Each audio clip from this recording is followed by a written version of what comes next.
up, everybody? Jason here with the Magma Chamber, and today we are celebrating one of the greatest death metal bands in history, and we're talking about Cannibal Corpse today. These guys have been around a long time, and they've proven themselves album after album, year after year, that they are the kings of death metal. Maybe other than death. Yeah, maybe other than death. But Cannibal Corpse, man, they've been around for a long time now. They're approaching their 15th album called Violence Unimagined that will be out in April. I am totally stoked about it. They have Eric Rutan on board on guitar, replacing Pat O'Brien. He's been their producer for the last few albums, so he's toured with them. He knows the guys well. He wrote 3 new songs for the new record, so I'm very anxious to hear how the new album is going to sound. But today what we're going to do is we're going to do what is, in my opinion, an album ranking that I think, you know, I don't want to say worst to best, because it's just very kind of difficult to rank their discography. I think any Cannibal Corpse fan might stack these a little bit differently.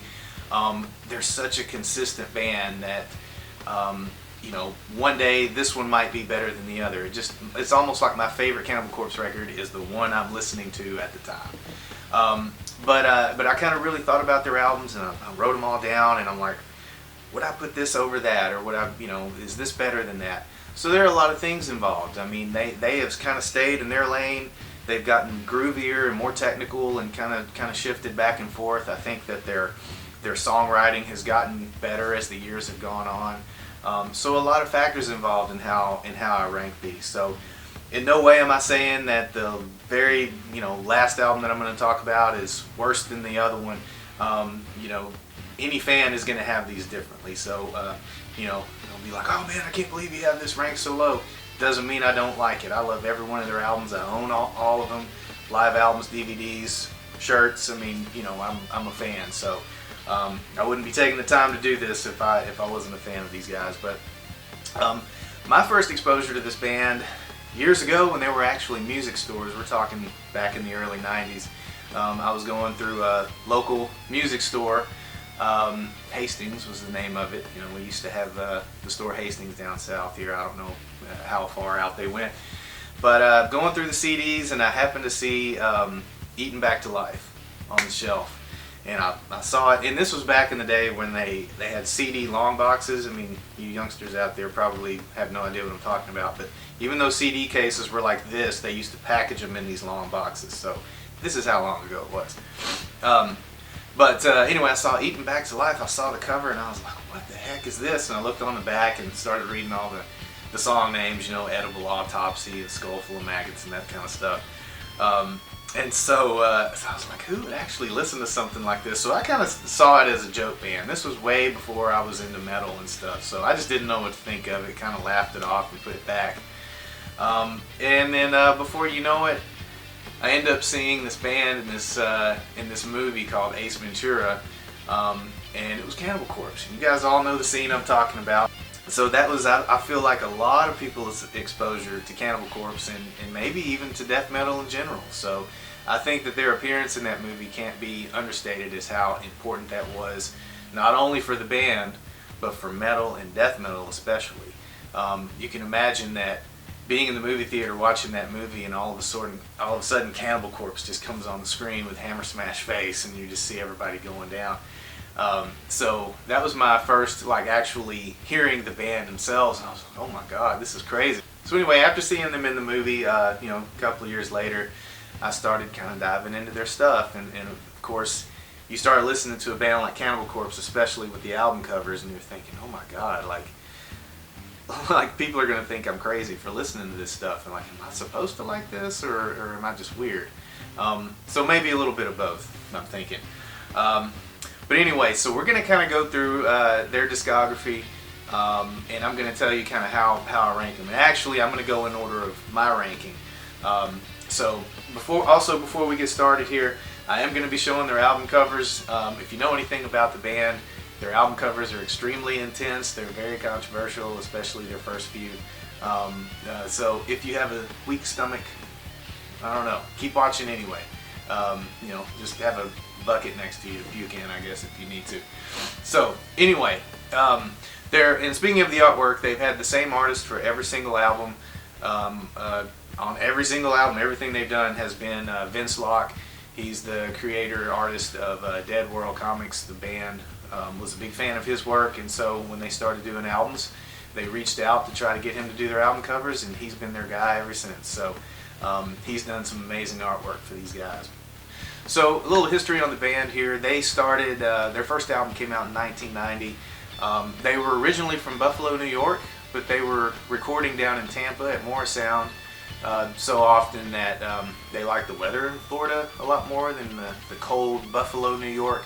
So they just moved to Florida, and even though they're from Buffalo, they're kind of almost considered a Tampa, Florida band. And so the band consisted back then of vocalist Chris Barnes, bassist Alex Webster, drummer Paul Mazurkowitz, guitarist Jack Owen, and guitarist Bob Rousset. So that was the original lineup, and as you'll see as we go along, there's been some lineup changes throughout the year. So let's go through their albums in order, at least my order of how I think. So so we're going to start at my number 14. We're going to start at the bottom, work my way up. So I'm going to start with Butchered at Birth at number 14. So right away we see Butchered at Birth. The album cover for it's probably the most offensive album cover they've ever done. This was their second album, released in '91, produced by Scott Burns. Feature songs like Meat Hook Sodomy, Gutted, the title track, Vomit the Soul. So yes, some very uplifting numbers, if I may say so myself. So the reason I have this one at the bottom is I feel like it's kind of a transitional album. Going from the first album to this though, everything became very chunky and like the vocals became very low. This was very influential to death metal vocalists. I mean, Chris Barnes, along with probably Frank Mullen, was one of the guys that really kind of took it that extra step and made the vocals ultra low on this one. This album was definitely heavier, I felt like, than the first album. The songs are okay. I feel like that they would get even better on the next record, which we'll be talking about a little further down the list. So kind of went from the thrashier elements of the first album into just a more brutal, chunky, low vibe. So a great album, very heavy, very brutal, but I just felt like they got better after this. So their first three albums all came out within a year of each other, so you see a lot of growth and a lot of progression just in a short amount of time of how much better they got technically and as songwriters as well. So this one kind of just went from their thrash roots into what would become a much more frantic and technical record with the next one, which we'll talk about later. So moving on, number 13, I have A Skeletal Domain. This one was released in 2014. This was their 12th album. This is one of their more recent ones. This one was produced by Mark Lewis. I have this one a little bit lower. I've never been disappointed in a Cannibal Corpse record, but for some reason on this one, I felt like it was a little bit going through the motions somewhat. I thought it was a great record. There were just a few songs that I guess felt a little flat. Maybe they seemed a little bit tired on this record, if I had to say so. But there are still some great songs. The title track is great. Fire Up the Chainsaw. I mean, that's one of Rob Barrett's songs. It's a great one. That's not the name of the song, but everybody kind of knows that chorus on it. But I thought it was a great record. The album cover was a little bit more of a landscape, kind of different for the band. In fact, even though I've got it so low, I've got the T-shirt for it. But thought it was a good record. It just didn't stick out to me as much as some of their other ones. So I have number 13, A Skeletal Domain. So moving on to my number 12 pick is their debut album, Eaten Back to Life, released in 1990. This one was produced by Scott Burns. This one was a thrashy record. It was kind of going from that extreme thrash style into what would become their signature sound. They were influenced, of course, by a lot of thrash bands like Metallica and things like that, but it was also bands like that were a little bit more extreme, kind of like Sadus and Dark Angel and the German thrash scene, where it was just a little bit more aggressive than your Anthrax and Megadeth. So they were definitely influenced by those guys, and you can hear that on this record. Of course, it's death metal. There's some blast beats, but it's a very thrashy record. So it's kind of neat to see how they were taking their influences and kind of starting to develop their own sound. So I have this one ranked a little bit lower, but it's a great record. It's very thrashy if you kind of like old school thrash. Very cool stuff. Okay, coming in at number 11 for me, I have the Wretched Spawn. This came out in 2004. It's produced by Neil Kernon. This album is kind of famous for the song Frantic, Disembowelment. They had a playthrough video that was circulating through YouTube. It was the guys in the studio, and it was a playthrough of this song, which is probably one of the craziest, most technical, fastest songs they've ever done, and to actually see them play this thing is amazing. So it became a pretty popular video. I'll put a link to it in the description if you've never seen it. But as popular as that song was for them through that video, I don't think they ever played it live. So at least that I know of. So maybe it's one they'll kind of bring in. I don't blame them for not playing it live, because it sounds like it's extremely hard to play. But maybe one of these days they'll throw it into the set list. Wretched Spawn, another album cover that probably pissed a few people off. I actually saw them live on this tour for the first time in Dallas at Trees. It was on Halloween night. And Corpse Grinder came out on stage, and he holds up this jack-o'-lantern, and everybody cheers, and he sets it down on the stage in front of them, and they launch right into it, and it was a fantastic show. So even though I've got this album a little bit lower, I thought it was still a great record, great production on it, cool artwork, and great record. So check it out if you haven't. Alright, so moving on to number 10, I have Gorbsest. This came out in 2002, also produced by Neil Kernon. This was the first time they worked with Neil Kernon. They produced it here in Texas in Tornillo. So Gorbsest, some people have called it Groove Obsessed, because they actually kind of threw in some more grooves. Songs like Pit of Zombies definitely was a groovy track. Hatchet to the Head. Some other great songs in there. This one actually has a cover of Metallica's No Remorse, which they do a great job on. So not long after this album, they released an EP called Worm Infested, where they had some re-recordings, had a couple of new tracks and some cover songs. They included the No Remorse cover on there, so Worm Infested was also kind of a companion EP at one point. They were selling both of those together in one package. But Gorbsest was one of my favorites for a while, and it's a great record. And probably a pretty good entry point album for people that are new to Cannibal Corpse, along with another album that we'll talk about later. But it's a little more accessible, I felt like. So great record. Check out Gorbsest. So at number 9 we have Gallery of Suicide. This one came out in 1998. This was produced by Jim Morris, where the name Morris Sound Studios comes from. Jim's production on this was really dry. I've always thought about what if Eric Rutan had produced this album with like the sound that he had for Kill. This album would be that much more brutal. But Gallery of Suicide to me is sort of underrated. This is one of my favorite Cannibal Corpse records. It is really dark and sinister, and I feel like one of their more brutal albums. This was the second album with Corpse Grinder on vocals.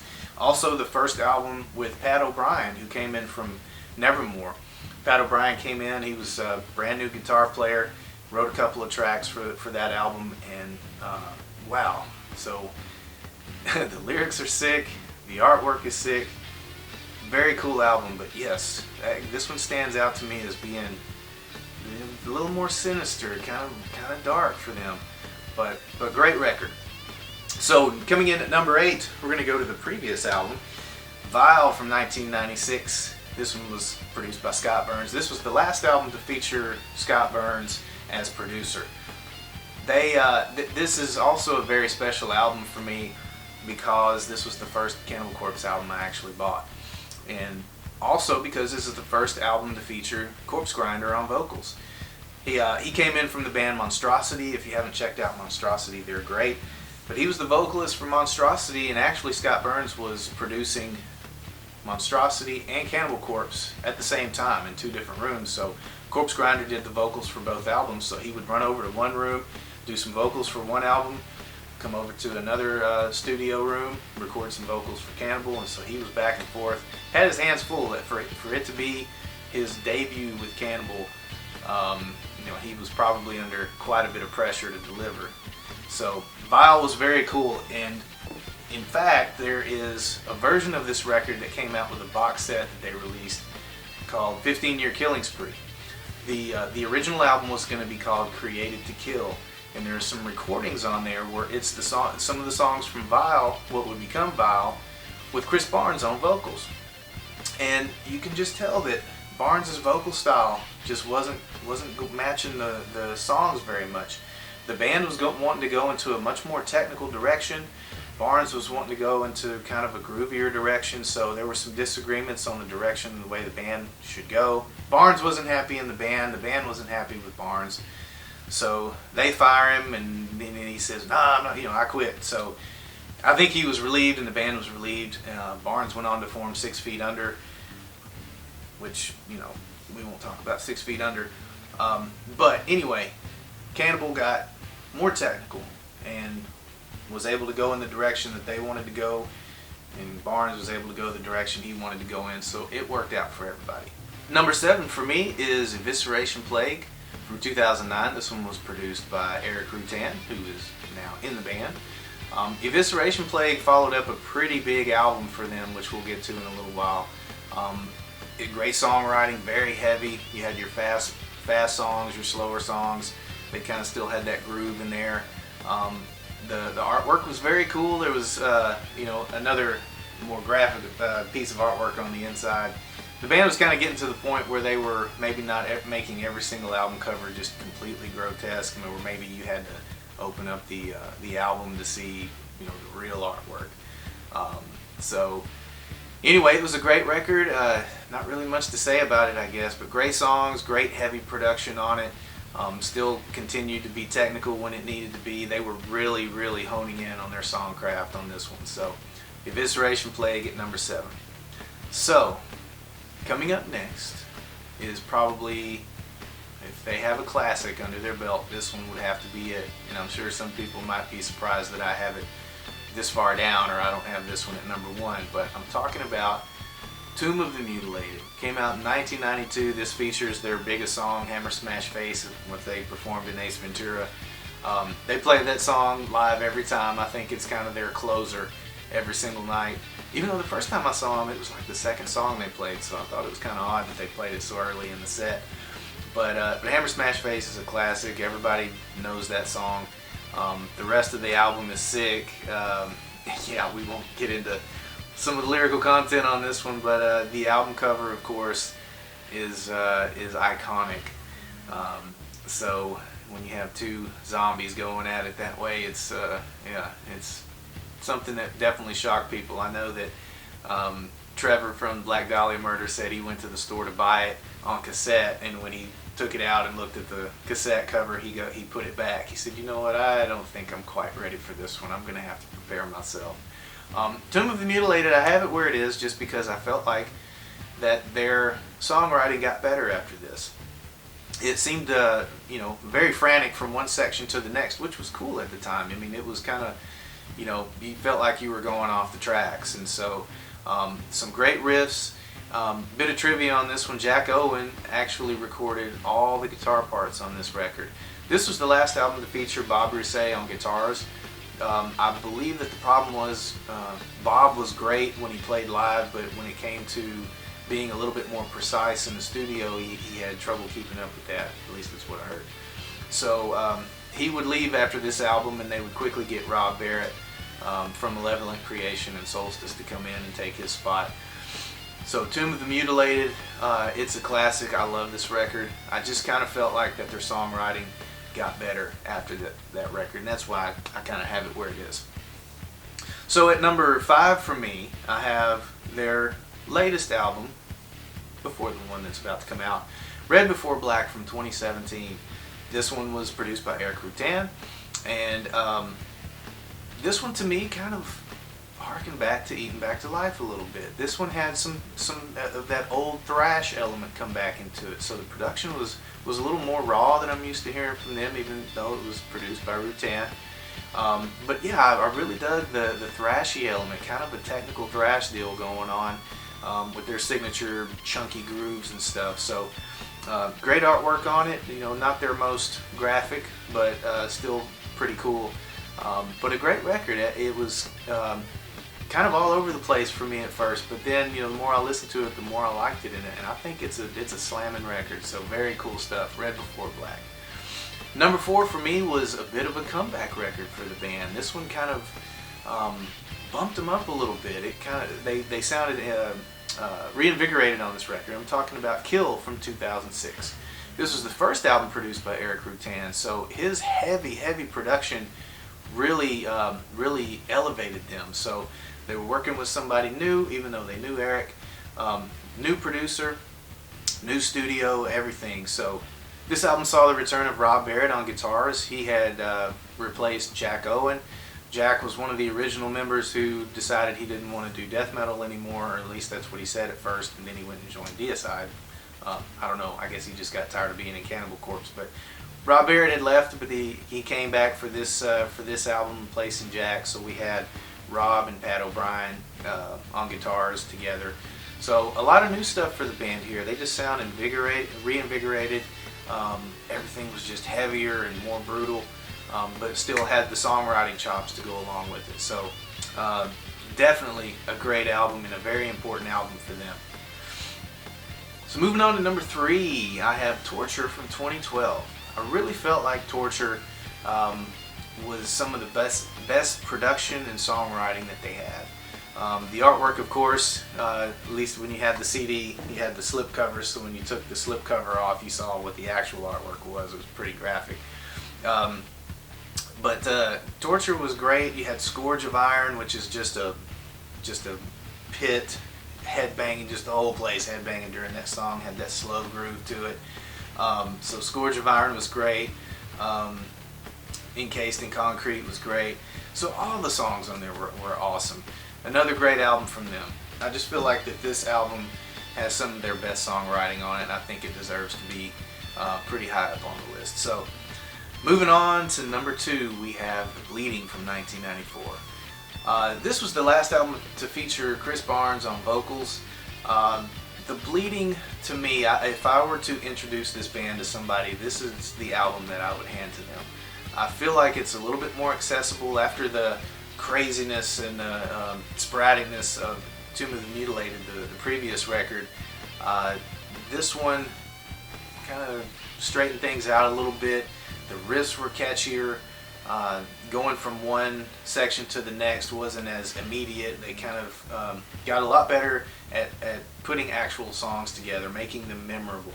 So you had 10 tracks. Every song was different from the next. You had some that were slower, some mid-paced, some that were a little more straightforward going through. So The Bleeding, I feel like, is a great record. The artwork that they actually did is a zoomed-in version of what the actual artwork was. Apparently the band didn't really care for the artwork. They liked it, but it really wasn't what they had hoped for. And so they decided to just zoom in on part of the artwork. But I really like the original artwork, and I wish they had kept it. I think in some of the more recent pressings of the album, or at least the vinyl version, they use the original zoomed out version of the artwork. So it was definitely cool. It was the most tame artwork that they had at the time, and probably still is the most tame artwork that they've had, maybe other than Skeletal Domain. But The Bleeding was great. I love it. It's so listenable. So it's a good introductory album for the band. Okay, so coming down to my number 1, and this is just personal preference. They probably have albums better than this in all the areas I've talked about, but there's something about this particular album that I just love, and I always have. And I'm talking about Bloodthirst. This is my number 1 Cannibal Corpse record. I don't know why it's my favorite. It just is. I felt like it was just a very tight record. It was technical, but it still had grooves to it. I don't know why. I just love it. I think the album artwork is cool, kind of that sci-fi bug monster, and he's just like been let loose in this lab, and he's just tearing everybody up. This album was produced by Colin Richardson, who is an amazing metal producer. He's produced everything from Napalm Death to Carcass. He did this one record with Cannibal. In fact, I think they wanted to work with him on the follow-up, Gore Obsessed, but he wasn't available at the time, so they went with Neil Kernan. But I wish that they had been able to record a few more albums with Colin Richardson. But that's my number one Cannibal Corpse record, is Bloodthirst, and I kind of have read online that a lot of people really dig this record. I don't know if I'm the only one that has this at number one. It depends on the day. There are days that I might put Eaten Back to Life at number one, or Red Before Black at number one, or Tomb of the Mutilated at number one. But for me, it's Bloodthirst. It's just the one that I like the most. So I'd like to know your thoughts on Bloodthirst down in the comments if you dig that record. So that's all their albums, and who knows where Violence Unimagined will end up. So once that new album comes out, I'll be doing a review for it, and we'll kind of see where it lands in my discography. So I might have to give you guys a number, like, oh, I put it above these other ones. So judging by the new song that they released, it's going to be pretty good. So I'm hoping it's towards the top of the list. So we'll see how it turns out. So anyway, that's my ranking. Let us know how you rank Cannibal Corpse albums down in the comments below. Is Bloodthirst your favorite? Or am I the only one? Let us know down there. So check us out over at Instagram as well at Magma_chamber_metal. And until next time here on the Magma Chamber, keep headbanging.